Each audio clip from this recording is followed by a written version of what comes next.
34 जिल्ह्यांनी TCS IBPS सोबत जिल्हा स्तरावर करारनामा करण्याकरता पत्र दिलेलं आहे अध्यक्ष महोदय।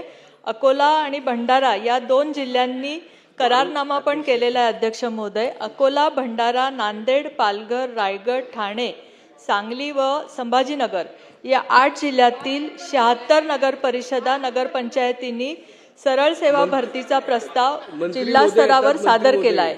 तसेच राज्यातील 395 नगर परिषदा नगर पंचायतीपैकी 283 नगर पंचायतीची पदभरती करता मागासवर्गीय कक्षाकडून आरक्षण निश्चिती करता बिंदू नियमावली नोंदवही अद्ययावत करण्याची कार्यवाही पण चालू झाली असून नगर परिषदेतील अनुकंपा भरती पारसा हक्काद्वारे सफाई कामगारांची नियुक्ती तसेच पदोन्नतीवरील रिक्त पदे भरण्याबाबतची कार्यवाही चालू आहे।